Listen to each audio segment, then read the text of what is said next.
for you all. But good morning. My name is Meryl, and I'm the Business Resource Center Director. We're located in Bishop. Our office is there, our center, but we serve Inyo and Mono counties. And I would first like to thank Chairwoman Crawford for allowing me to bring this training to your guys' community. And unfortunately, we wanted to be there in person to provide this. I think in person's always better. The connections we're able to make in person are just so valuable. But we appreciate everyone for pivoting. And that's a lot about what we're going to teach you today, too, is in order to exceed customer service, right? We have to learn how to adjust and pivot and just adapt. So I appreciate all of you for still participating virtually. We have our presenter here with us today, and I'll let him introduce himself. But I wanted to just kind of tell you a little bit about who I was and the center that we're running, because we do hope to get out there and provide you all with more trainings in the future. So I hope this is just the start of our relationship. Afterwards, you could please, send me an email of other trainings you would like to see hosted for your community. As the weather gets better, maybe then we'll plan a trip up there. But we do, again, serve Inyo and Mono counties. I'm a one-woman show right now, so we only have one employee. That's me. I do a lot of by appointment only. So if there's anything that your enterprises need help with, the tribe themselves, as far as wanting to venture into new businesses and need assistance with that, we would love to help you all. So, and I know we don't just have tribal people on, we may have other entities on with us today too, but the big majority is the Bridgeport tribe today. So we really appreciate you all, and we're excited to work with you today. So I'll go ahead and pass it on to our speaker. Okay, thank you. Welcome, everybody. It's really good to be here. My name is Eugene Wallace. I've been working with leaders and groups of leaders in pursuit of excellence for the last 40 years, and it's a delight to be here. I appreciate it. This is the first time that I presented this presentation virtually. It's typically in person. I'm in Bishop, and I look forward to maybe we'll do this again, but I look forward to meeting you in the future. I was looking forward to visiting Bridgeport. Real quickly, how many people here want to exceed customer expectation? Just raise your hands and engage with me. And for folks, if you're on the iPhones or whatever, do you know how to use the react button? Whether it's hearts or thumbs ups. So you guys can hit me with that, because there's an energy here that we're gonna harvest, because we're going to exceed customer expectations. I can guarantee you that this is the best virtual exceeding customer expectations presentation that you will ever encounter today, because it's the first time we're doing it virtually. So thank you for interacting. Thank you for engaging. It really does come down to that one thing. So how many customer service people does it take to change a light bulb? One, but the light bulb has to really want to change. And that's what it comes down to. It comes down to want. So if you want, it's a four-letter word, W-A-N-T. Exceeding customer expectations is absolutely and unequivocally and basically just because you want to do it. I don't know about you, but there are things that I do in my life that I don't want to do, but I need to do. My wife and I of 39 years live down in Texas. We have 28 acres. Now we split off 10 for our daughter and son-in-law and two grandkids, so they live right next to us. And there's a lot of work. There was a lot of work to renovating the property, and sometimes I just got to get up and do it. About 3 years ago, I weighed about 271 pounds, and now I'm down under 200. There are a lot of things I did between then and now that I didn't want to do. In fact, this morning, I did not want to work out. I didn't want to work out yesterday either, but I did it. Yesterday, I was working out, and there was this video in I'm at the Cielo Hotel, and it was talking about these great sports teams and how they became great, and they always did more. They did more, and they challenged each other to do more. And so as I was doing that, I got down to 8 minutes on my timed, because you have to set your goals. And then from 8 to 4 was an eternity. And from 4 to 2 minutes and the time left was even longer. And then from 2 to 1 was even longer. So one of the principles of exceeding customer expectations is doing more, doing something that other people aren't likely to do, and doing the more that the customer actually wants. And so it's really incredible. We planned this presentation to be in person, but Mother Nature had different plans. So what? We're going to adjust, we're going to adapt, right? Because you're the customer. So when we say exceeding customer expectation, what exactly do we mean? Well, let's take it apart. What does exceeding mean? And normally I'd go back and forth in banter. Does anybody have a definition for exceeding?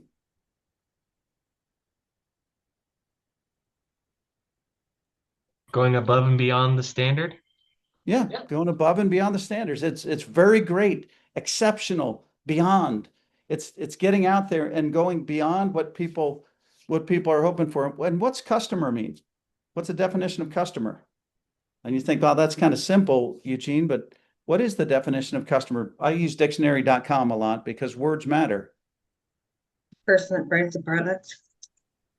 Yeah, The person that buys the product. yeah, that's exactly right. It's a person who buys. It's that simple. It's a person who buys.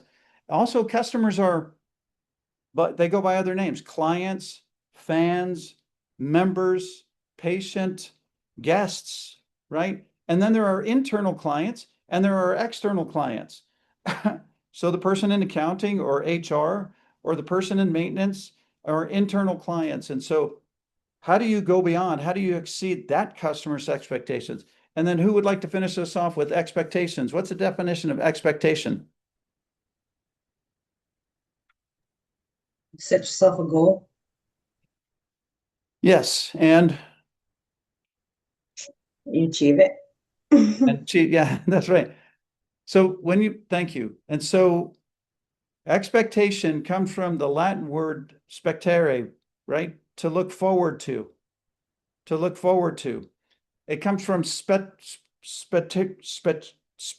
which is spectacle, right? To see. So basically, when we want to exceed customer expectations, that means what? That we have to know what exceeding means, right? We can't just satisfy. And then we have to know what the customer, who is our customer, and then we have to know what are their expectations? What are they looking forward to? Not what we think they want. Over the last 40 years, I've worked to help start up businesses. I've helped to grow businesses. I've helped to sell businesses. I've worked with organizations, municipalities, governmental organizations, educational organizations to help them establish their goals, to see what it is that towards which they're heading. So when I put my time in for using the elliptical this morning because it was a little snowy outside, I had to set a goal. I didn't want to do the time that I set. Didn't want to do it. Halfway through, I really didn't want to do it as I got closer. So there's things that I had to do to keep going. If I didn't have a goal, I might have settled for less time, right? So exceeding customer expectations means that each one of us, each one of you, it means that you set those goals, that you see what is beyond, that you define who the customer is, that you define that for which they look forward to, not what you want to put out there for them. There are three kinds of customers. Three types of customers. There are advocates, makes up about 10% of our customer base, and fill in if it's members, guests, whatever, but we'll use customers as a generic. And they're fiercely loyal promoters. They're out there telling folks about it, or at least they're at least coming back at time again and again and again and again. Then there are apathetics, and that makes up about 80%. Makes up about 80% of our customers. And then there are the assassins, makes up about 10%. They're the ones who they just don't come back. Worse is if they're telling everybody that you're horrible. The sad truth is that advocates don't always tell as many people as we want, and assassins typically tell more people than we want that they don't like what it is that we're doing because we didn't satisfy, we didn't exceed their expectations. So our advocates are wonderful customers, right? They're people who adore us, who go about praising us. And it's important that we think, well, what would an advocate customer look like for us or for our organization, right? What would an advocate customer look like for us or for our organization? How would they, what is it that we would need to do for that customer to exceed their expectations such that they're an advocate? So I'd be kind of curious, when you think of advocates for your organization, do you have any stories that come to mind of an advocate who is absolutely enthralled with what it is that you're doing?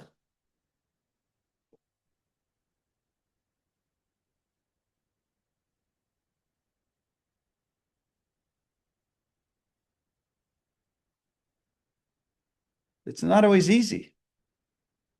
Here's what my challenge to you is today, because everybody, I will assume that everybody raised their hand that they want to exceed customer expectations.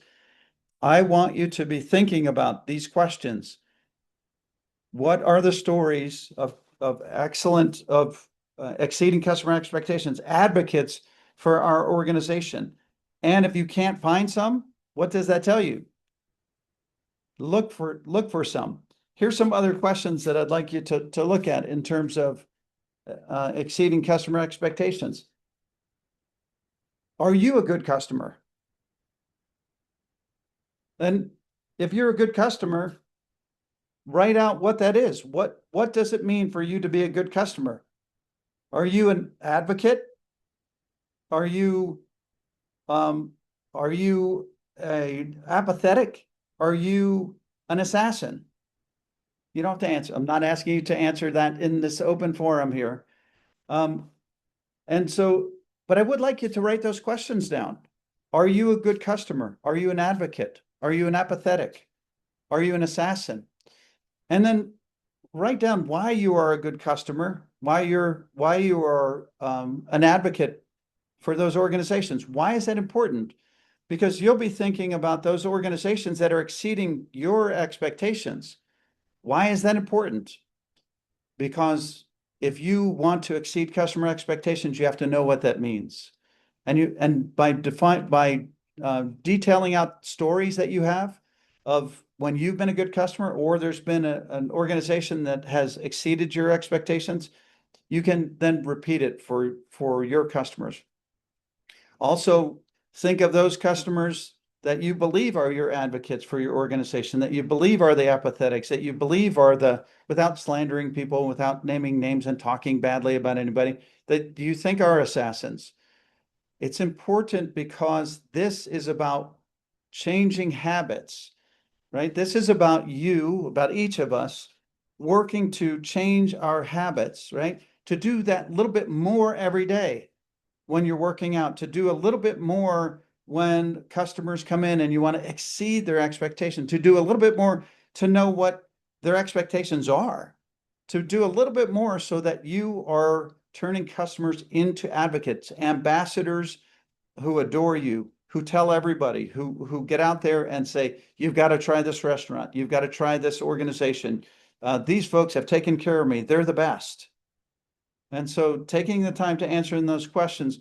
So what makes you a good customer? What makes customers good for you? What behaviors do good customers exhibit? And then how do you reward those behaviors? We've each had, I believe, probably in our lifetime, customers who have not, they haven't been happy with us and they've been dissatisfied. And we've had to deal with it. And we'll talk through this in a moment here about how to handle those folks so that we can turn that around and hopefully at least satisfy their expectations, if not exceed their expectations. Fair enough? So advocates, fiercely loyal promoters, about 10%. Apathetic, satisfied, loyal to their terms, 80%. Assassins, poison your brand. They're destroyers, about 10%. So in terms of exceeding expectations, doing what they expect and something more. putting a chocolate on the pillow, putting notes. I was on a plane flying, and the flight attendant was fantastic. Actually, the flight attendant coming over from San Francisco into Bishop was incredible. Smiled the whole time, was very, very pleasant, engaging. It was a delight to be on the trip, even though it was bumpy and there was no service. It was, she really cared about what she was doing. You could tell that she wasn't just dialing it in, not just mailing it in, not just being there saying, well, I've got to be on this flight, but she was engaging with the other passengers. She was delightful. One time when I was on a flight, the attendant gave each of the people, we were up in first class, got bumped up, gave each a note that was actually personalized. And I thought, wow, then she didn't have to do that. Why did she do that? But I still have that note. I threw it in, I used it as a bookmark. Conversely, we have other experiences. I don't know if you have ever checked under the bed after when you're about ready to check out of a room. In one hotel, I looked under the bed, and there's a sign that said, we already looked here, have a great trip, right? They did a little extra more. One hotel I looked under, not here in Bishop, the bed, and it had a half-eaten donut. I didn't feel very well cared for in that situation. They didn't exceed expectations, didn't even meet expectations at that point. So what are you willing to do that no one else is willing to do for your customers? So if you're going to exceed, which we got great definitions, which is very great, exceptional, going beyond, customers, defining who our customers are, expectations, that which they're looking forward to, that which they see and they want. What's that little extra that you are willing to do? And then, is everybody in your organization willing to do that? Over the last 26 years, particularly, I've worked with leaders and in pursuit of excellence. It's been a passion. We have the whole excellent leader model that we've designed and developed and deployed. And candidly, I believe, this is a bias that I have, I believe that everyone is a leader, even if you're only leading yourself, right? So as you are looking to exceed customer expectations, you are a leader, if only of yourself. But hopefully, when we're looking at exceeding customer expectations, it's not just me, not just you, it's the people to your right and the people to your left, the people above you, the people below you. Having a culture of exceeding customer expectation it's an organizational effort. It's a team sport. It doesn't happen in isolation. And so as you are seeking to exceed customer expectations, what are you willing to do that no one else is willing to do? And is the person to your right and left, above, below you in terms of priority, in terms of their role, what are you willing to do to go that little extra?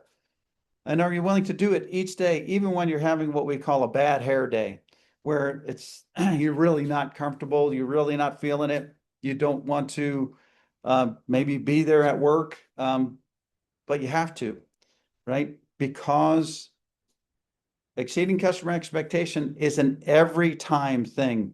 It's not a sometimes thing. And it's the small things that make the big differences for people. A little note, a little encounter, a greeting when you go in, even if the store is busy. Hi, we'll be with you in a moment, and because they're taking care of clients. Outstanding service creates an emotional connection, an emotional attachment. Outstanding customer service creates an emotional attachment. Are you willing to do that little bit more to make that big difference? We call it subtle differences, dramatic impact. Greeting people. Safeway, if you know the store Safeway, put into effect a rule. It's a 10-5 rule. If a customer visiting the store, it's a grocery store, comes within 10 feet, the employee is supposed to engage them and signal them with their eyes, to nod them visually, to nod their head at them, to wave at them, to do some visual signal. If they're within 5 feet, they ask them if they can help. They also said there's a no point rule. If somebody asks you where something is, you don't point and say it's over there, you walk them. These subtle differences. They also instituted that cashiers use the name of people based on their card, or if they're a loyalty customer, that they use their names when they're leaving. Subtle differences, dramatic impact. So we started earlier this morning, and we said that if you didn't print out the workbook, if you don't have it there with you, if you don't have a piece of paper and a pen to take notes or ask questions, and by the way, you can put questions in the chat. Meryl will be monitoring that, and we can address those. If you don't have any of that, the only thing that we're asking of you today is an open mind and an open heart. So minds are like parachutes. They only function when they're open. How many people here have parachuted? I think, Meryl, isn't that the next seminar that you're doing? It's a parachute seminar. So I've gone parachuting. I've jumped out of a perfectly good plane, and minds are like parachutes. They only function well if they're open. So I train for half an hour, and I go up in the plane, and they send up 3 people, and I said, I'm sitting next to the door. I'm going first. I'm not going to sit here and wait for other people the other 2 that wouldn't go. So they tell you, get ready, get out, go. So whatever, how many, I think it was 10,000 feet. Get ready. I got ready. Get out. I get out. I'm holding on to the stanchion, to the crossbar. Go. And I go. And then I hear that, because I have a headphone and mic, they're speaking to me, and they say, you know how to use the emergency chute, right? And I was like, why? Well, part of your chute's not open. Hold on a second. Okay, hold on. So what we're gonna do, grab the handles there and start pumping them up and down. And so the side of my chute opened that wasn't opened. And so I was able to effectively land on the ground. Otherwise, we wouldn't be talking here today. Minds are like parachutes. They only function when they're open. So that's really the only thing that I ask for today, is that your mind is open and your heart is open, because this presentation is transformative. You will leave with new ideas, new concepts, new challenges, new opportunities. And it's my hope that you really, really grab this and go with it. Even if you get one new kernel, one new nugget, one little thing that you can begin the spark that transforms your entire organization so that it exceeds customer expectations. You might say, well, Eugene, our organization isn't really all about that. I can guarantee you, and I would offer to talk with you offline, every organization has customers, internal and external customers. Every organization has customers that have expectations. Every organization, every individual in that organization has an opportunity to exceed customer expectations. I was telling Merle earlier today, I said, I'm an inverse paranoid. I believe the universe is out to do me good, right? And so that's a choice, right? When people say, how are you doing? I say, great, and I'll get better. I'm not faking that. I mean, there are times when I don't feel great. And yet when I'm engaging a customer, I know I have to bring my A game. And so I'm asking that what you hear, make notes of, and I love questions so you can challenge. I want to talk with you about the reticular activating system. Like, what are you talking about? Here's the deal. The reticular activating system is a network of neurons. It's in the brainstem. It acts like a filter. It's the control tower, controls arousal, the sleep-wake cycle, and attention. So what we pay attention to. It manages the flow. It tells you what to pay attention to. Like, if you've checked out and you're not listening to me, you better start listening to me, because I asked you and you said you would. It brings to your attention. So for instance, by way of example, I don't know if you've ever played this game when you were a kid. It's because it occupies the mind. It's distracting. It's just like when I'm on the elliptical working, I listen to music or I listen to a book. So I'm not thinking about there's 15 minutes more to go in this workout. So you pick a color. Okay, all the red cars, all the white cars, and then, got another white car, got another red car. If I said, notice all the red cars out there, or if you buy a red car, suddenly you're noticing all of those red cars out there. It's the reticular activating system, right? It's this brainstem that's working. It tells you what to bring to your conscious awareness. So I am asking each one of you to make a commitment to bring to conscious awareness, what will it take to exceed customer expectations as an individual and as an organization? Another example, I was walking out of a large department store with my granddaughter, one of the two that lives right next to us. They actually live on our property while they're building their house. And she said, "Oh, Grandpa, I was looking for our car." And she said, "I would never have found it because I was looking for the car that we own, not your car." So her reticular activating system was not working. What we could have done, and this is what I'm asking of each of you to do, is I could have said, "Serena, as we're looking for our car, remember we're in the white SUV and we parked far." I have a couple of rules. I've a number of rules in life. One is park far, because one, it's easier to park far away from the front of the store. Everybody else is trying to park right up there, and you're wasting more time trying to park up close.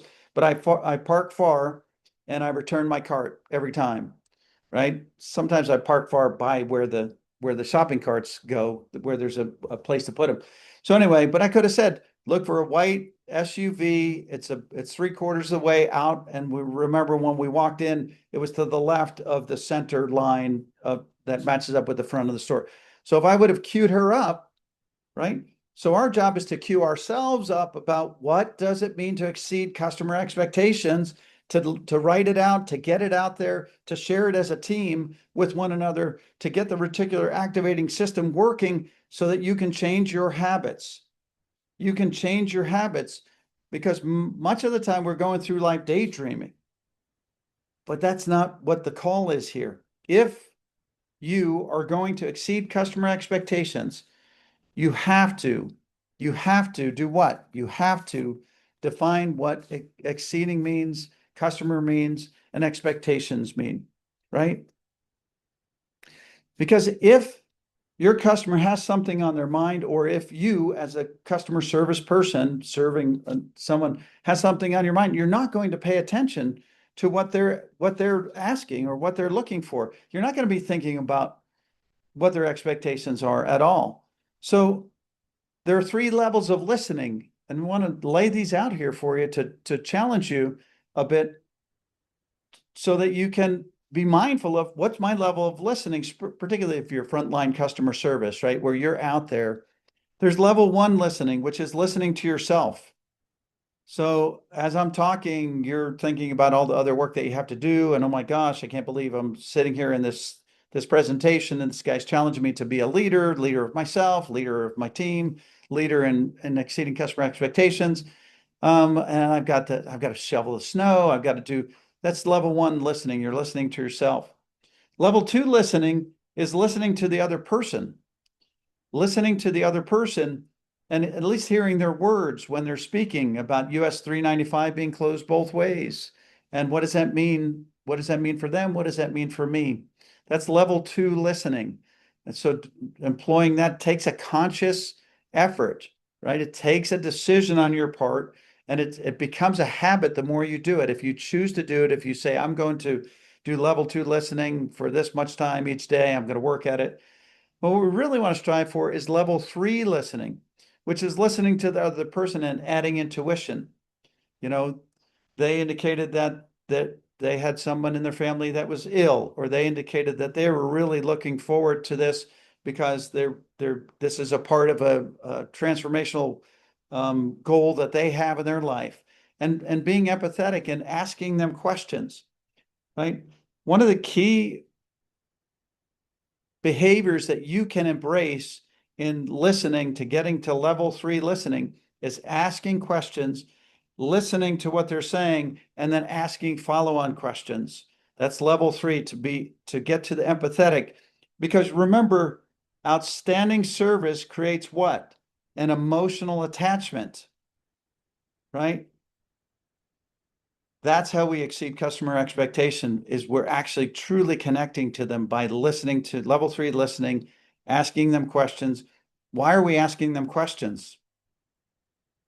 We have to come to an understanding of what they actually really expect, right? Because what does somebody who sells watches do if they only sell watches? They try to sell you a watch. But that's not what we're doing when we're trying to exceed customer expectations. We're asking them what it is that they want. We're listening to them, and we're trying to create, and we have some incredible coaching, interactive avatar videos that it's just phenomenal. It helps to train, but you're creating that emotional connection to your organization, with that individual, so that they didn't want to watch. What they're looking for is a way to keep track of how well their team is doing in exceeding customer expectations. And so they wanted to find something that actually could interact and show and display what their team is doing so that their team can become more aware of it. Asking questions, listening, asking follow-on questions helps to create that connection, and outstanding service creates an emotional attachment. Fair enough? I wish that I was there interacting with you and talking and listening. You could hit the react button. You could put thumbs up, thumbs down. You could put clapping hands or whatever. But all right, thank you. I appreciate it. I want to make sure that you're engaged, because minds are like a parachute, right? They only work when they're open. And sometimes we've got to hit the handles to open up the parachute. The reticular activating system is that part of the brainstem that I'm asking you to enliven, to quicken, because it monitors that which you're going to be aware of. Okay? Fair enough? All right. Perception can become our reality. It's the next fill in the blank if you have the printed out workbook. But perception can become our reality.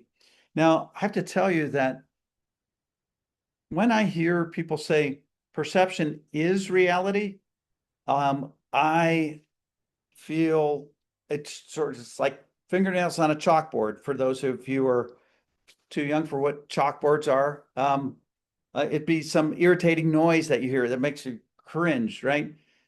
Because perception is not, in fact, reality. It can become reality. Perspective is the antidote for that, and I'll talk more about that. But perception can become our reality. So when people come into our workplace, whether it's a store or it's a meeting room or whatever it is, when we're in person, we're giving off cues to them, right? Communication is communication when both parties possess the same information and have confirmed that they've done so.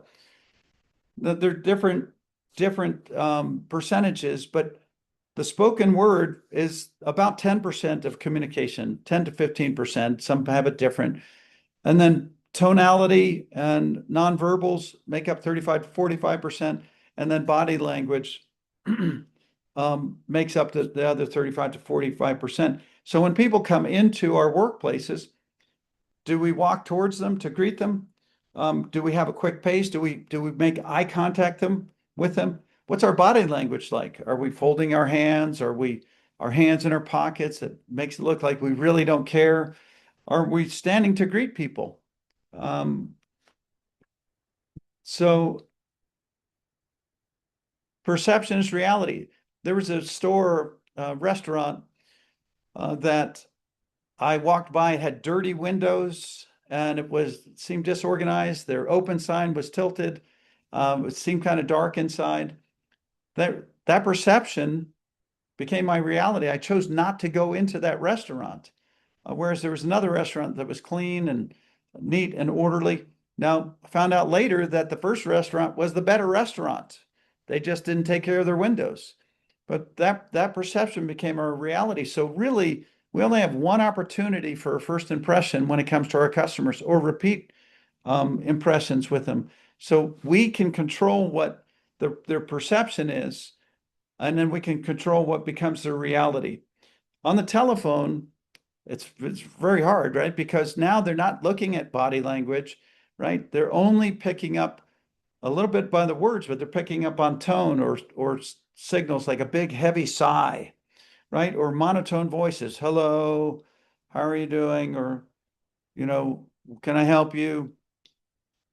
Or if we're interrupting people, or if we're speaking fast while answering a call, laughter or joking in the background. If we're not controlling our environment controls us. And when we're trying to exceed customer expectations, we have to be careful about what they're perceiving. We have to be mindful of what they're perceiving. We have to be attentive to that. We have to create the space.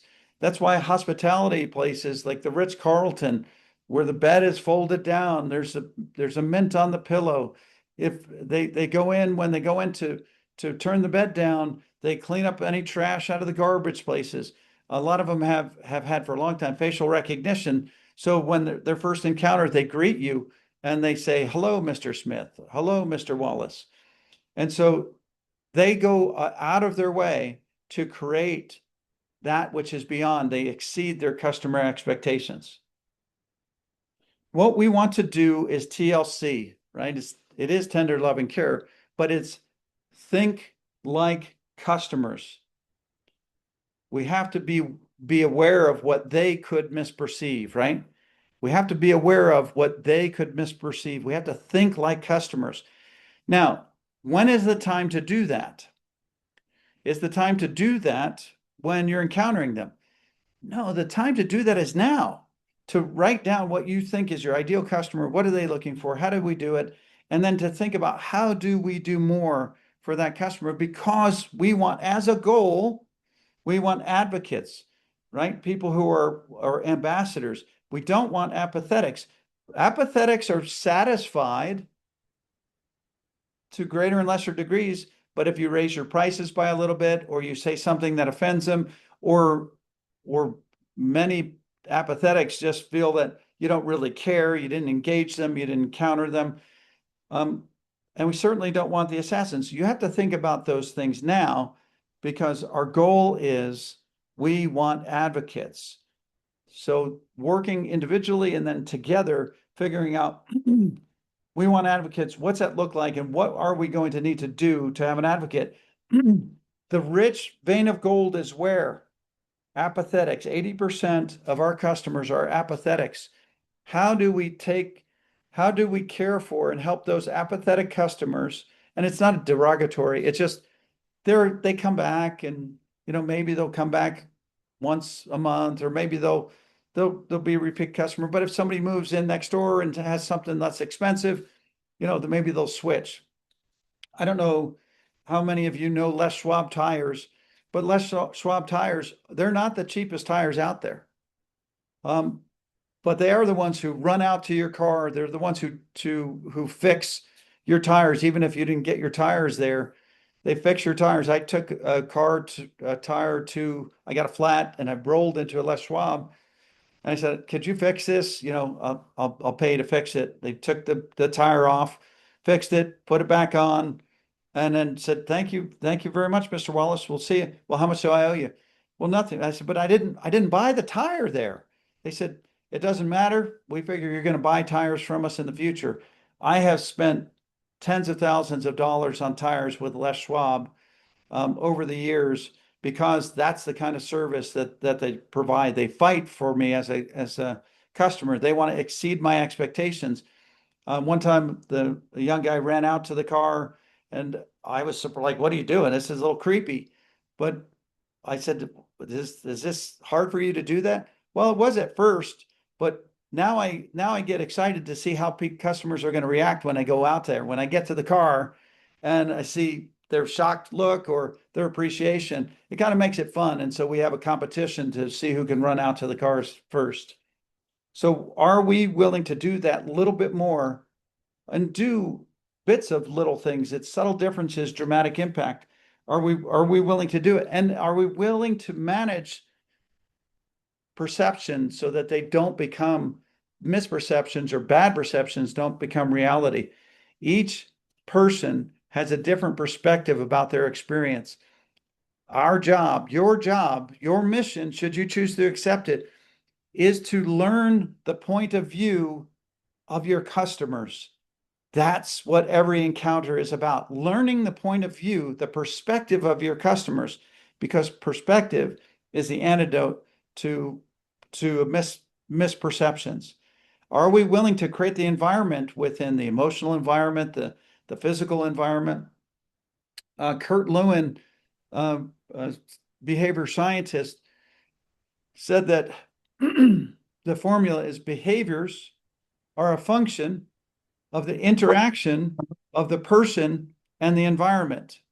So your behaviors and the interaction of the person and the environment lead to positive behaviors.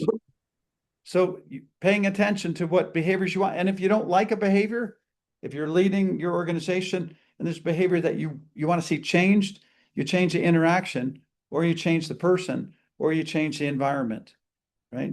So behavior is a function of the interaction of the person and the environment. Intentionally changing our habit, using the reticular activating system to become aware of, to help each other become aware of, here's what we're looking for. Here are the questions that we're asking. Here's what we want from every interaction as we're trying to exceed customer expectations. We're all committed to exceeding customer expectations. If you find that you do not want to do that, right? Because remember, I asked right at the beginning, right? And I didn't ask you this question. I was asked, do you want me to be straightforward or beat around the bush? But because we've got this one presentation here, I'm going to I'll be straightforward. You all said, I assume that you all said by raising your hands, intellectually or physically, or both, that you want to exceed customer expectations. If for some reason that you discover that you don't want to, it would be better that you don't do it. It'd be better for you. It'd be better for your customers. It'd be better for your organization. But because you said that you do, managing perception is critical. Making sure that your communication, that you know that a small percentage of communication are the words that you used. Like I said, how are you doing? I said, how, welcome in. Tone really matters. Doesn't work with my wife when I said, honey, I asked you how you were doing, or I heard everything you said as I'm flicking the channels around. So we want level three listening, which is listening and empathizing and intuition and following up with questions so that people actually know that we're connected with them and actually are connected with us, so that we create an emotional attachment. Any questions at this point? Okay. You know, it said that teamwork makes the dream work, and we treat everyone with respect, right? You don't have to respect everybody that you treat with respect, right? You don't have to respect everybody that you treat with respect.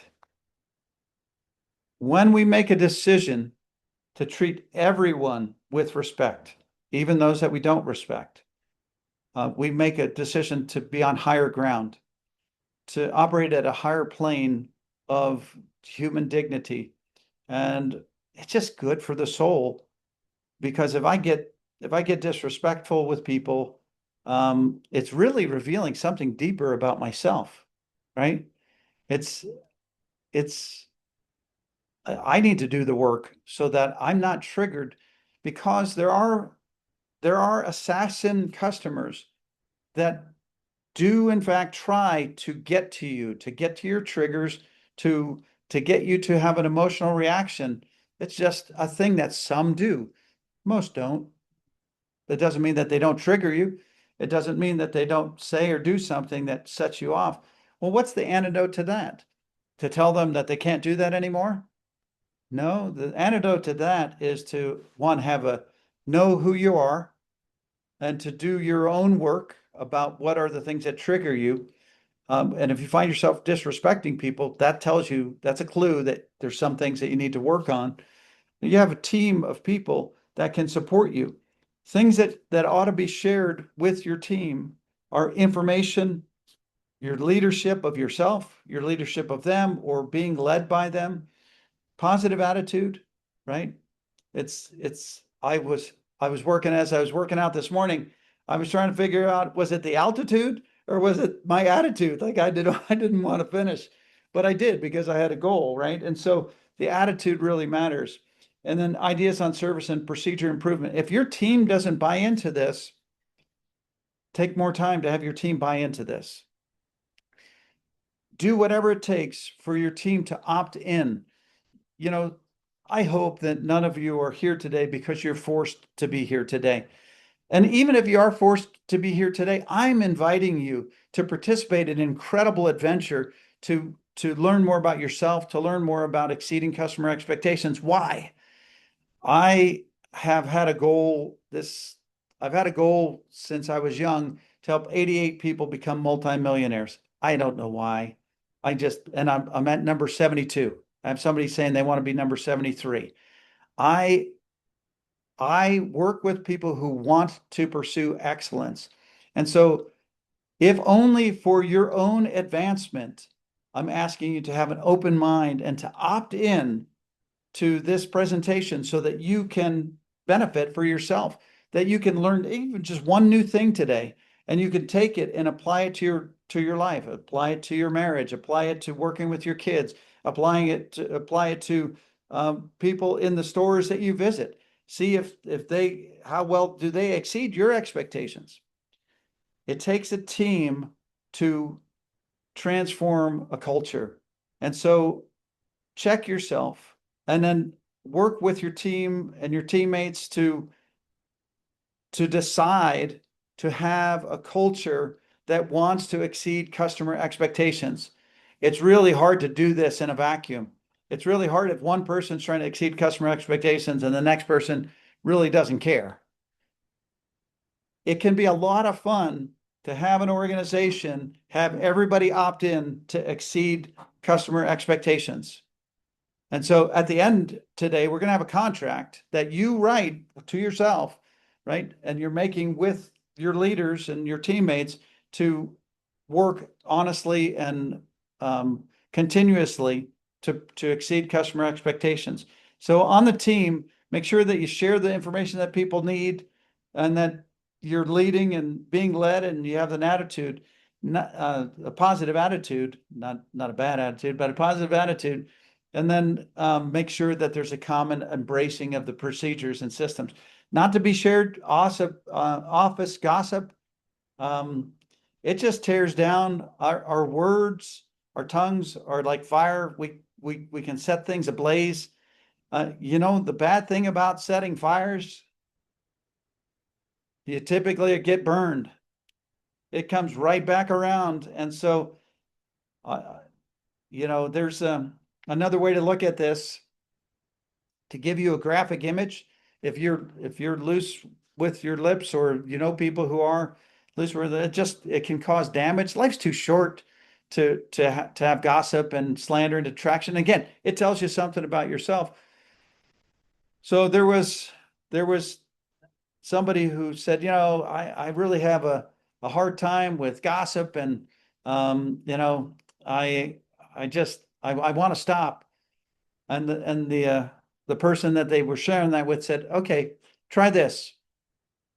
Go into town, buy a chicken. And town was about 3 miles away. Buy a chicken. On the way back here, pluck that chicken and come back with the chicken plucked. And they came back with the chicken plucked and said, here's the chicken plucked. Now what? And the guide said, the coach, the mentor said, now go back and pick up all those feathers. It's been windy. It's 3 miles. It's all over the place. That's what gossip's like. You can't pull it back. You can't. Do you want to be the victim of gossip? No, it doesn't feel good at all. It's not teamwork. It's not exceeding the internal customer expectations. And so really work through and not around people, right? Work through and not around people. We really life's too short. Build a team. You don't, you're not going to be best buddies with everyone, but work through and not around people. If you have something that's a real issue, bring it up. Complaints about customers or coworkers shouldn't be shared. I had an experience going through an airport. I travel a good bit, but family is very important to me, so I don't travel a horrific amount. But I was in this store. It was about 4 people deep, and it was one of these self-checkout stands, but there was a guy there who was telling people what to do. And he made fun of every customer ahead of me. He would roll his eyes at the people back, he'd try to get my eyes and roll his eyes at me, like, because it was, people were learning. They were trying to figure out this, you press here, you do this, you do that. He rolled his eyes, and I was like, he's going to do that with me. So I was studying, like, I want to make sure I got that machine the right way. And I did, but he was saying he said something wrong. And I said, what's that? And I saw him, he was rolling his eyes at me to the people behind me. And I thought, what the heck? You just don't I'm not going back to that store again. Right. And I thought, honestly, what a jerk. I mean, what's he getting out of that? He thinks he's connecting with all the customers, but they saw what he did to the customers ahead of them. So don't complain about customers, especially in open forum or coworkers with other people. If you have an issue, go directly to them, or bring it to a leader and take it on, because it's like a cancer in your team if you're not careful. Remember, people are willing to talk with you about someone else, or willing to talk to someone else about you. Just like that guy at the stand, he was doing it to everybody. So if somebody's coming to you gossiping, what can you assume? They're probably going to be doing that about me. Number 6, be an advocate. Represent the person's interest. So imagine walking to a store and people are walking to try to help you, and they're simply trying to help you get what you want, not what they have to sell, right? Because remember what the definition of a customer is: a person who buys. Many years ago, I stopped selling. I've had a business since I was 4 years old. I had a lemonade stand, and my first customer came, and I brought the lemonade. He gave me $1. Now this back in 1965. I'm 64 years old, and so back in 1965, I turned around to make change. Turned around to give it to him. He was gone. I was like, "Whoa, business is good." Now I don't have the books from back then, but I'm pretty sure it was about a nickel, right? So I thought, "Whoa, business is good." He came back the next day, and everything inside me said, "Bring him the lemonade, take the $1, turn around, make change, turn around, walk back." He was there. I walked back to give him the change, and he said, "You keep it. I just wanted to see if you expect it. This is my last day in the neighborhood. I was working at your neighbor's house. Good luck in business." And Kenley, I use business since that time for a lot of different reasons, but it's been a great way to work my way through life and to manage the challenges and opportunities. Why am I talking about that? When you're selling, you're smelling. When you're selling, you're smelling. Part of what I do now, I have multiple companies, and I'm filling in for my business partner who had a heart transplant. And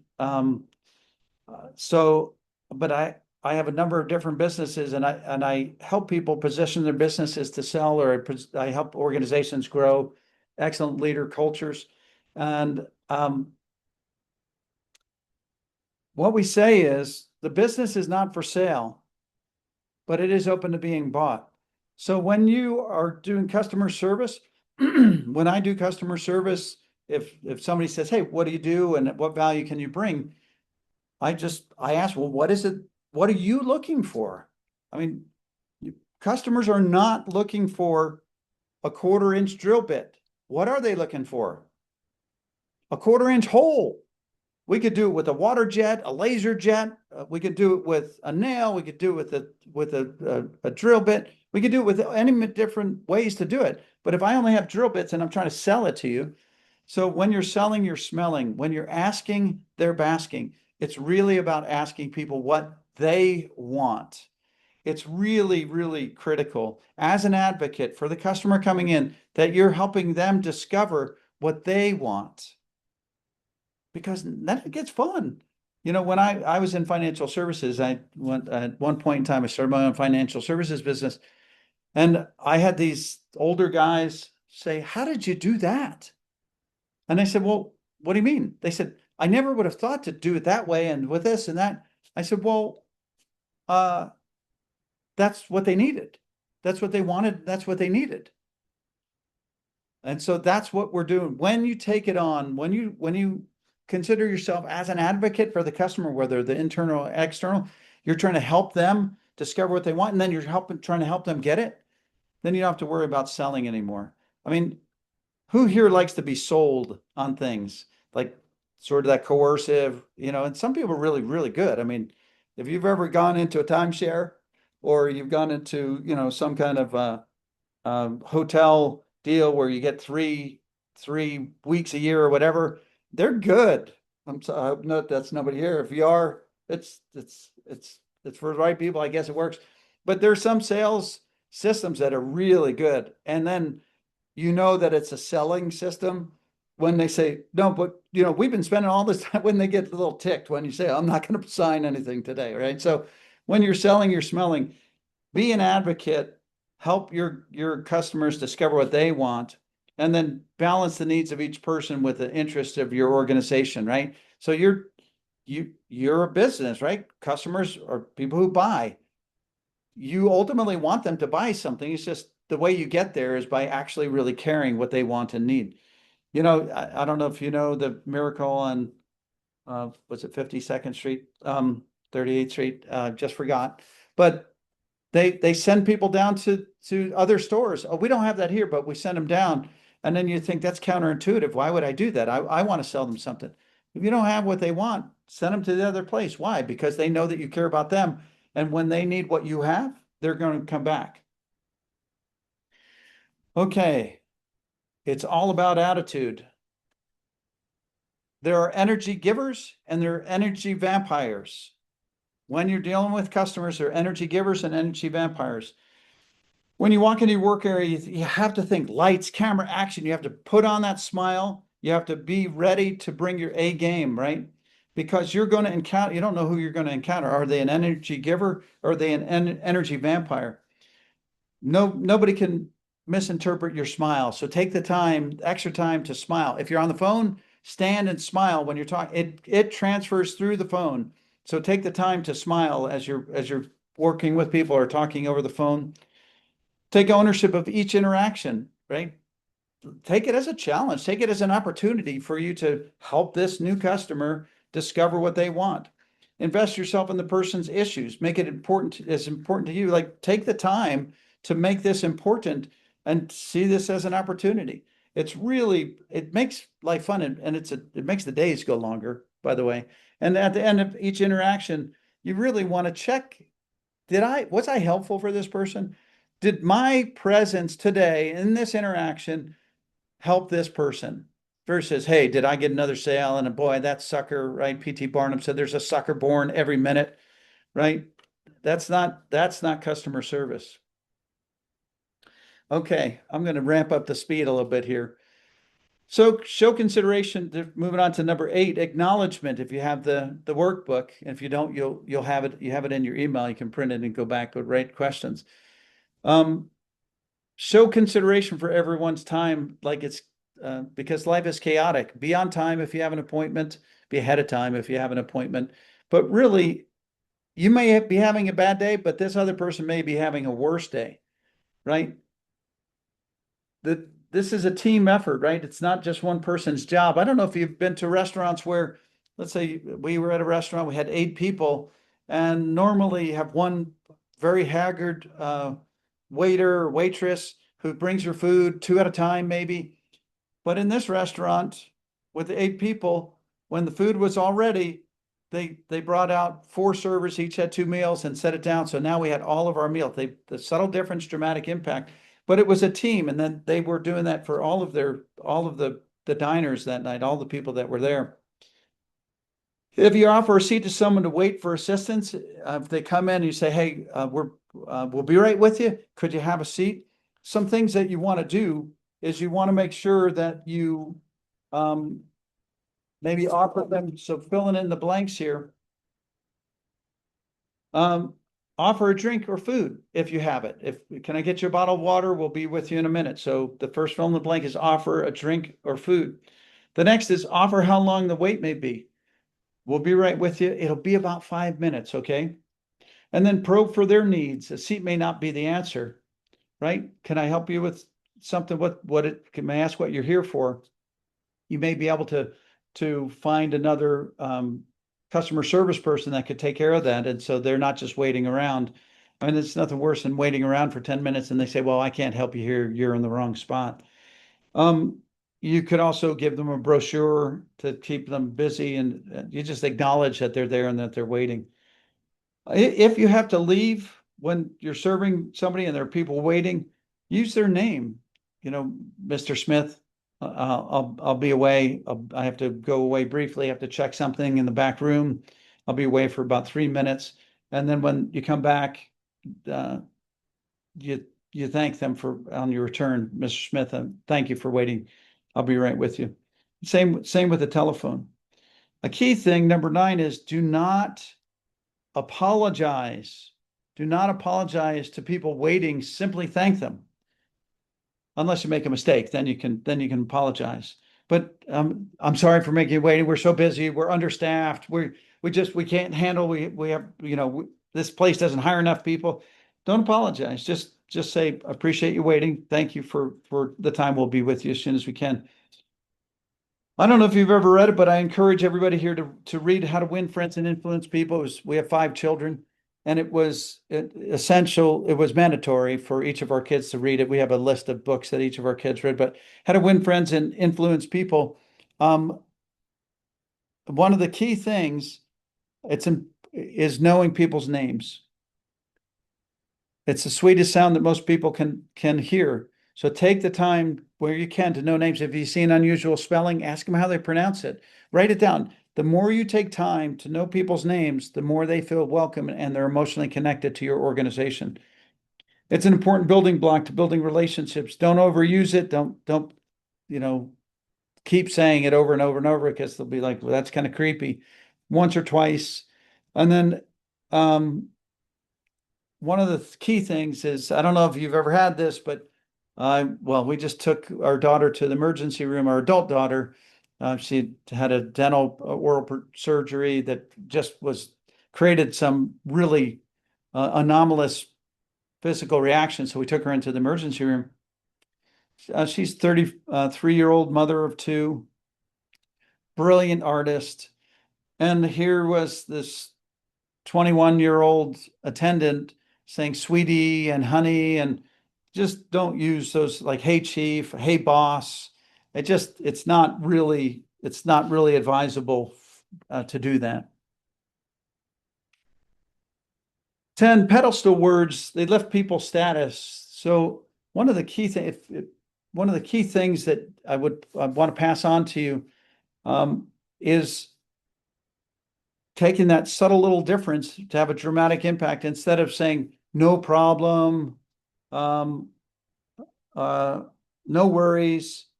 If somebody thanks you, just say, my pleasure. It's my pleasure to serve you. It elevates people's status. And when we're asking permission for people, may I take a moment here to interject, or may I get you something to drink? I'd appreciate it if, please and thank you. So taking the time to have pedestal words that you put into place when you go into a place and they say my pleasure, there's a very high likelihood that they were trained by BWI Learning. So Brad Worthley, when he founded it, did trainings all around the world, and my pleasure was inserted. And when you hear that, it's because they've gone through our training. Not only, but very often. People make, fill in the blank here, emotional decisions, right? People make emotional decisions, and then they defend it with logic. And so if you get into somebody's made an emotional decision and you're serving them, you want to take the time to de-escalate that. And we have a process that we call what's up. It's shoulder to shoulder. So if there's a challenge where somebody's made an emotional decision, they're trying to defend it, and they're getting into an argumentation, this is where understanding their perspective is huge. We just go shoulder to shoulder with them physically and say, Mr. Jones, Miss Salishan, I wonder if you can help me access your thoughts so that I can understand your perspective, right? Because people want to be understood. They don't necessarily need you to agree with them. They just want to know that you understand them. What's up? WHATSUP. What's up?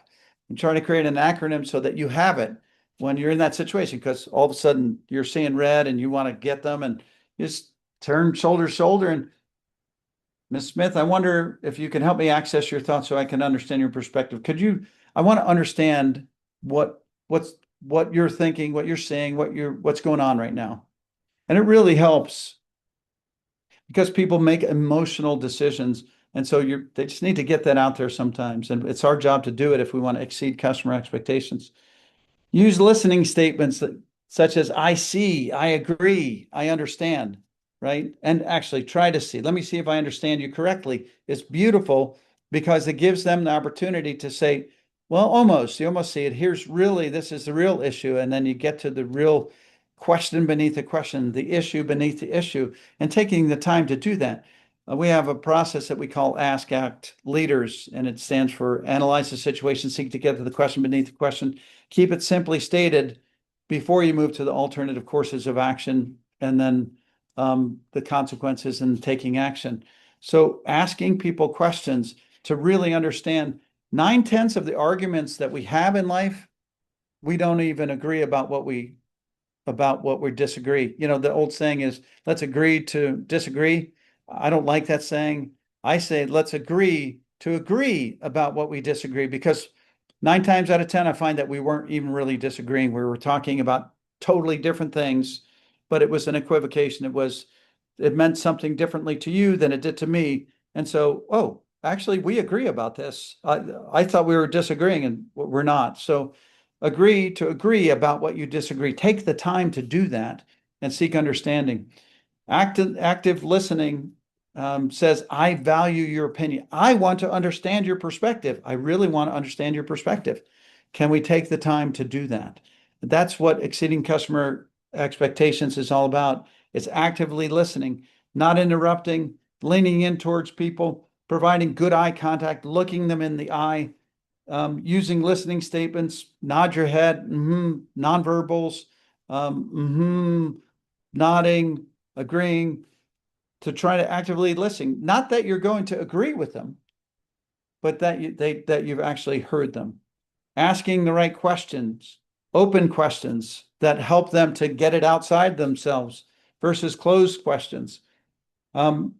Because people can determine the degree to which you're concerned about them by the quality of the questions that you're asking. And it builds, right? When you're asking, they're basking. When you're selling, they're smelling.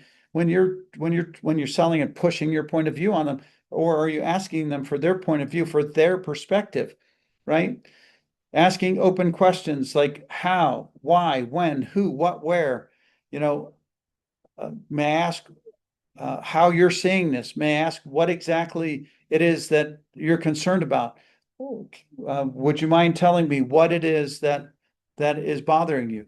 What it is that you with which we can help you? Versus, is this the case, or you don't see it correctly, or making statements or asking closed-end questions that they can answer yes or no. It doesn't give you enough information when you ask a yes or no question. It just doesn't give you enough information, right? So asking open-ended questions, actually practicing questions. One of the things that I've done and I want to do more of is to write down really great questions so that I have them and I remember those questions. One question that we ask is, when we consider the situation, what's the best long-term solution? Boom, it snapped everything into place. When we work with organizations and individuals, we work to do 4 things every time. We work to help them discover what they really want and why. Then we help them determine where they are with candid, brutally kind honesty. Then we help them to develop their plan. Then we assist and encourage them as they do the work. And this is how we've helped leaders and organizations to grow exponentially, because we're asking them questions that get to their perspective. We're not asking them yes or no questions. Okay, we can do this.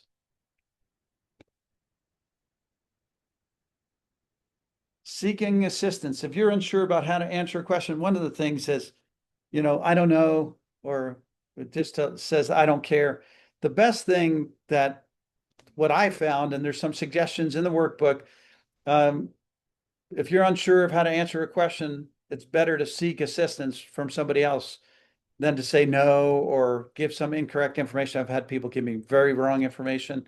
If you're using AI now, don't trust everything that AI tells you, because oftentimes it's wrong. It's getting better, and if you're new, it's okay. It's okay not to know something. But we get embarrassed. We think it's somehow horrific if we don't know something. Here's what I've said that it's worked. That's a great question. I want to take the time to get you the right answer for that. That's a great question. I'd like to take the time to get you the right answer for that, to get you the correct information. You're buying time. It's okay to not know something. It's okay, especially if you're new. It's okay if you don't know something. It's just bad if you just make stuff up. It's not good for the organization. It doesn't exceed customer expectations when they find out it's not true. Don't use statements like, I don't know, we can't do that, you have to. Really, I err on the other side, like, sure, we can do that. I've done this. I was doing a presentation. We had 88 salespeople from around the world for a large manufacturing company. They flew them all in for this session that we were doing. And my project manager was there because it was a pretty big deal. And we're talking, and somebody said, well, can we do this? I said, yeah, we can do that. When can we have it? We'll have it by tomorrow. And so I looked over and he's like, what? I just looked over and I winked at him, and he got it done because he was great that way. And I knew he could get it done. And he was happy to do it. We laughed about it. But so sometimes I err the other way. Yeah, sure, I can do that. How am I going to do that? Craft positive statements, right? Make sure to keep the remarks positive by wording them properly. Order matter does. What? Order matter does. What are you, Yoda? Order matter does. Does order matter? I use the same words. The second sentence, does order matter, makes sense. The first one, order matter does, doesn't make sense. Use words in the right order and take the time to practice and to write these down, write the statements down, positive statements like, thank you for waiting. We've been very busy today, versus, I'm sorry for the long wait. We have been understaffed, and our owners stink. I've heard worse. They don't know what they're doing, and we're just too busy, and it's just like, don't do that. Just have a positive answer. Thank you for waiting. We've been busy today. We're looking forward to serving you. We'll be with you as soon as possible. My experience people are generally wonderful. Yes, there are some people who are assassins, or they're just having bad hair days. The challenge, the fun part is, how do I help them to not have a bad hair day by the time they leave? Sincerely thanking people. This is about sincerity, right?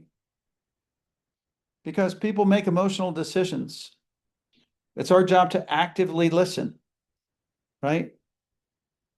We have to ask the right questions.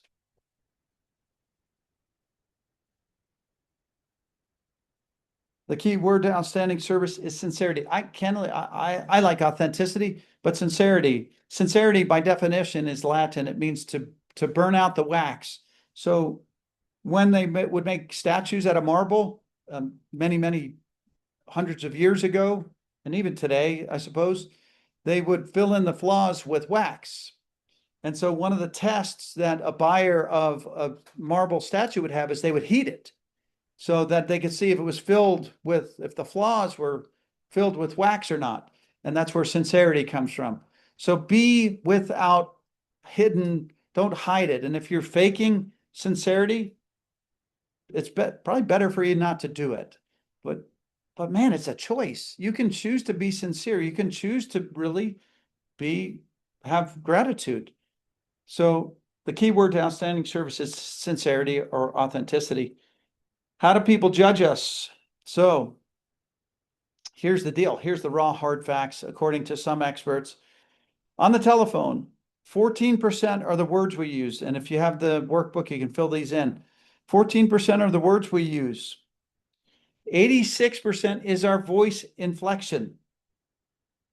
So if you have a monotone voice and you're talking to people, we really care about you here at XYZ Academy, and we hope to serve you. Looking forward to seeing you.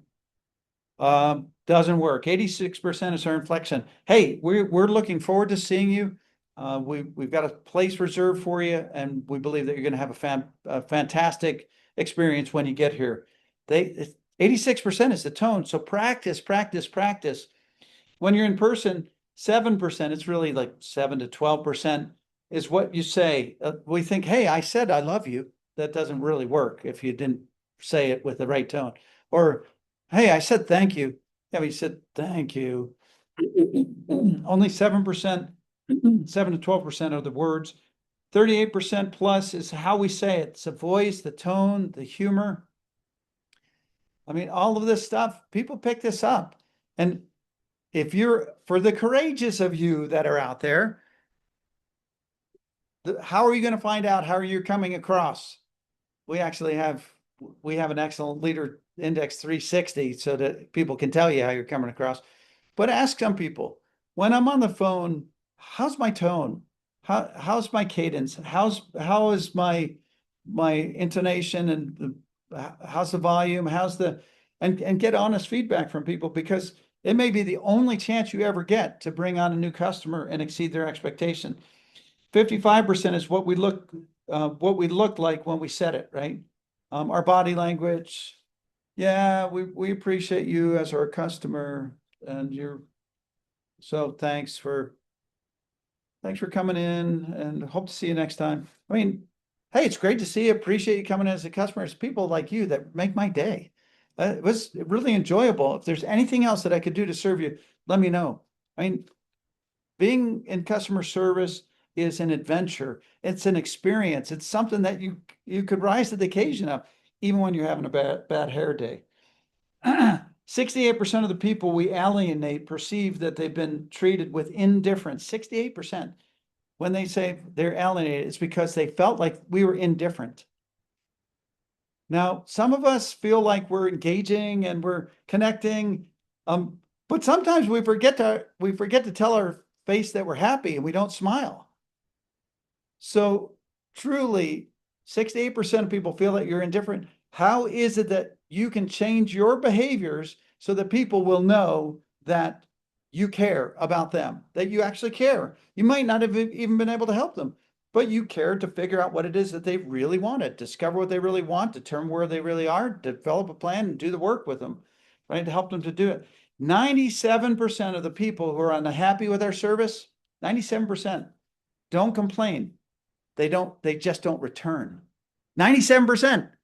So that means if you served 100 people and 3 didn't come back, or 3 complained, that meant there are 97 other people who aren't coming back.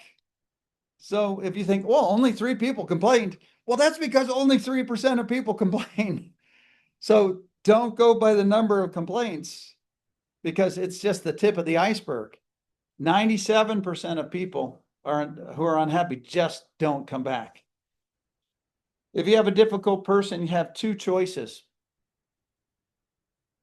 If you do, who wins, right? And so you can, if they're angry, so fill in the blank there is, you can let them influence your life. If you do, who wins, right? If they're angry, listen and empathize. You can influence theirs. If you do, who wins, right? Nobody. If you're angry, who wins? Nobody, right? And if you can let them, if you can let them influence your life because they're angry, who wins? Nobody. If you influence their life, who wins? Everybody. So fighting fire with fire doesn't work when you're in customer service. What's up? Hey, I wonder if you can help me access your thoughts so I can understand your perspective. I want to understand you. I want to figure out what's going on. I want to exceed your expectations. I need to see what it is that you want, right? Don't let anybody have the power to take you over emotionally, right? You may need to tag out with somebody. And if you see somebody's in trouble, a fellow customer service person or a fellow person who's serving a customer, tag out. Hey, Jim, I've got this. They need you in the back, right? Don't let somebody ride over you emotionally because nobody will win. But if you can influence them, take it on as a challenge, then everybody will win. Fill in the blanks. Our attitude tells others what we can expect in return. Our attitude tells others what we can expect in return. So the golden rule is, do unto others. The platinum rule is do unto others, right? The way that we want to be treated, right? It's not do unto others the way that you want them to do unto you. It's do unto others the way they want to be treated. That's the platinum rule. What does that require? That requires that you engage them and discover what they want and why. That you ask them questions, that you use level 3, right? Where you're listening and empathizing and asking questions to better understand their situation, where you help to get to the question beneath the question and you figure out what it is they want and need and determine if you can help them get that. Exceeding customer expectation is a team sport. It's absolutely phenomenally fun if you make it so. It's a blast. It's a choice. And it takes practice. It doesn't happen by accident. You have to set the goals, right? Because when you're in the middle of it and if you don't have a goal, you're going to bail out. You're not going to I wanted to bail out on my workout this morning, right? And sometimes my mind's not open, so I've got to pump my parachute to open up the cells on the right side. We have to check ourselves before we wreck ourselves. It's lights, camera, action. Let's get out there. Let's do this. Let's serve these people. John Maxwell said, people don't care how much you know until they know how much you care. That's what exceeding customer expectations is all about. With that, I want to, I'll share with you something that has gotten me through a lot of hard times in life. And I have this somewhat committed to memory, but it's from Teddy Roosevelt. And I use this because it's you who are on the front lines. It's not the critic who counts, and this is a direct quote. It's not the critic who counts, not the man who points out how the strong man stumbles or where the doer of deeds could have done them better. The credit belongs to the man who's actually in the arena, whose face is marred by dust and sweat and blood, who strives valiantly, who errs, who comes short again and again, because there is no effort without error and shortcoming, but who does actually strive to do the deeds, who knows great enthusiasms, the great devotions, who spends himself in a worthy cause, who at the best knows in the end the triumph of high achievement, and who at the worst, if he fails, at least fails while daring greatly, so that his place shall never be with those cold and timid souls who neither know victory nor defeat. So I really thank you. It's been a delight to be with you guys today. I'm open to questions. We hit at our 90 minutes. I don't like to go beyond. And so is there anyone that has a question? There are some questions in the chat, Okay. but feel free to come off of mute and ask your questions. I just want to thank everybody for coming out. This was really helpful, and yeah, I really appreciated it. Thank you. Good deal. Thanks, Kat. And I just was wondering if we could have, like you were saying, when you have someone that is constantly gossiping or they don't always have a smile on their face, we really don't know what kind of day they're having. I mean, how do you address constructive criticism in a positive way so they're actually seeing it in a positive way and not a negative? I mean, if that makes any sense. It does. Yeah, no, it does. Right. And so look, feedback hurts sometimes. I call it feed forward, right? Because I want to see people pursue excellence. And the reality is, from my perspective, Jeanette, the reality is that we have to earn the right to speak into people's lives, right? And so, do I have the kind of relationship with that individual where they're going to be able to hear me as somebody who cares about them versus somebody who is just criticizing them? And so I tend to use what's up.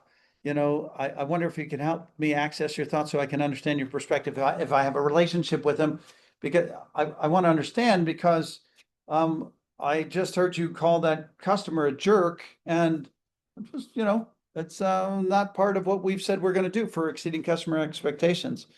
So, one, we have to earn the right, because they don't care how much we know until they know how much we care. So does that individual, and sometimes it's not our place to do it, right? So we need to know, is it my place to correct this person? If they're a supervisee, I have to do it.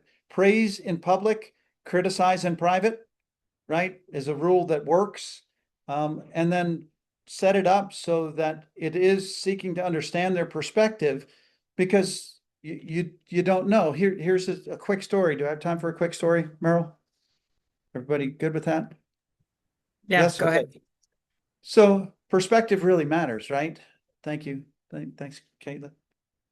So there was a guy who loved a dad who loved golfing, and he invited his son to join him for golf, a 10-year-old son to join him for golf. The 10-year-old son knew that his dad loved golf. So he found the golf balls that his dad bought, and he was practicing on the side of the house to go over this water trap. And his dad came home and heard kaplink, splash, kaplink, splash, kaplink, splash. And he said, that better not be. And he looked, and here's all these empty sleeves of the new golf balls that he just bought. And he thought, oh, I can't believe he's doing that. And he took a moment. I say take 8 seconds. It's the time for a qualified bull ride. 8 seconds. He just breathed. He walked around the house and said, hey, son, how are you doing? Great, Dad. Son, can I, what are you up to? He said, Dad, I know how much you like golfing, and I really want it to be fun when we go out together. And so I was practicing, Dad, so that we can have a really good time.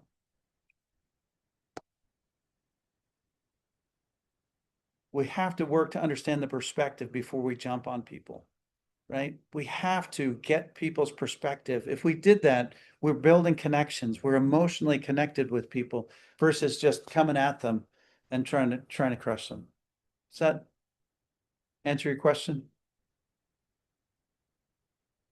Yes, it did. Thank you. Okay. Other questions? So I have a question to my staff. Go for it. So for our staff at the stores, I mean, what type of customer makes you feel great and motivates you? And what type of customer shuts you down? I mean, this is just for our staffers, and just curious, how many are having to deal with these type of circumstances.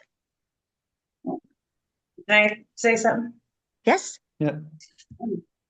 The staff that motivates me when they come in, or the customers that motivate me when they come in, is the ones that are, they just they're not expecting anything big. They're not expecting anything, to arouse like their attention. It's more like they come in, they have a good time, they're full and conversating with themselves.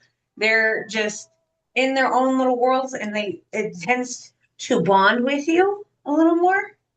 And by the time you get up, like they come up to you with all their products that they're trying to purchase. It's more like now you can start engaging with them like you were in the conversation the entire time. That's what kind of customer motivates me when they walk into the store. The ones that tend to come in the store already grumpy, already looking to start judging is the ones that are like they literally will make it known that they're there to make you uncomfortable, and they're gonna just nitpick the everything that you do, the ground, to the table, to just the way your posture is. Those are the ones where I'm like, okay, I'm gonna hold composure and I'm gonna sit back and I'm gonna observe, because obviously they're looking for something. So we're just gonna, smile, have a good day, greet them just like you would any other customer. But those are there's two different customers every time. Not all the time, but they are definitely those you will know who comes in that door and when who leaves. Because sometimes they can come in grumpy and they can leave laughing. You never know. Thank you, Shelby. Anybody else?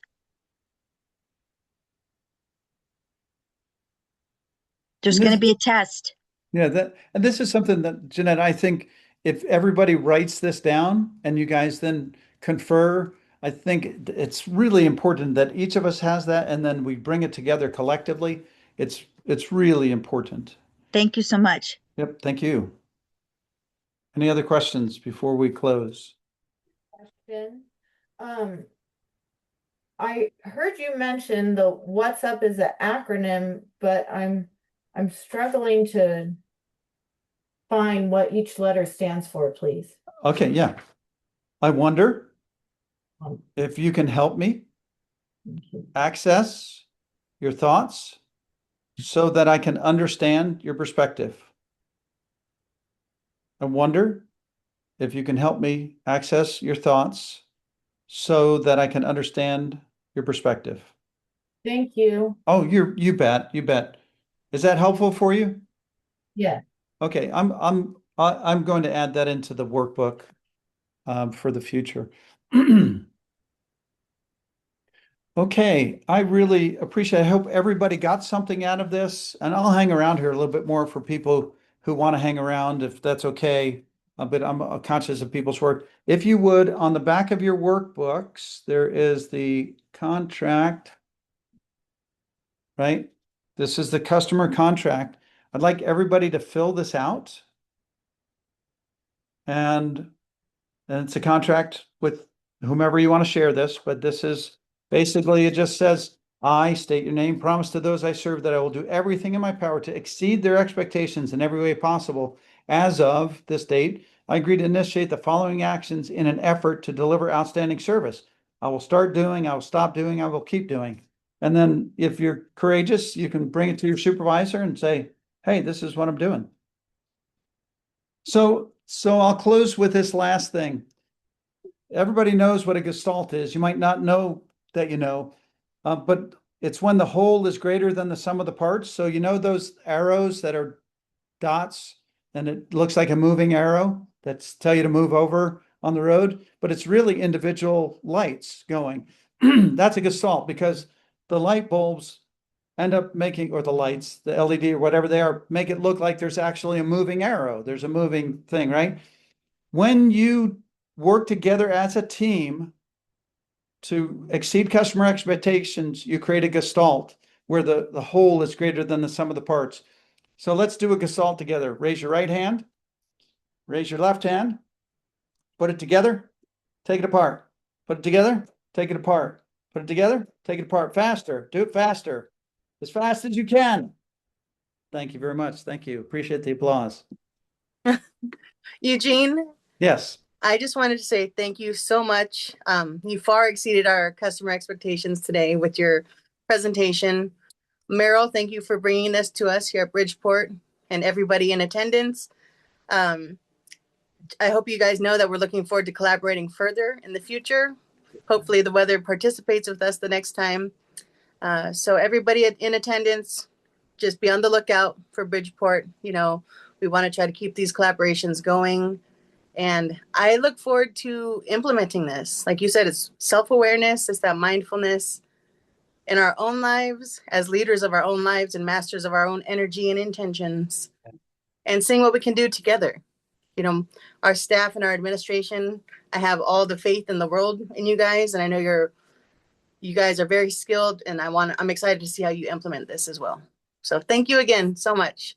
We look forward to future collaboration. Of course, it was our pleasure, Our and we'll see you pleasure. guys again soon. Thank you.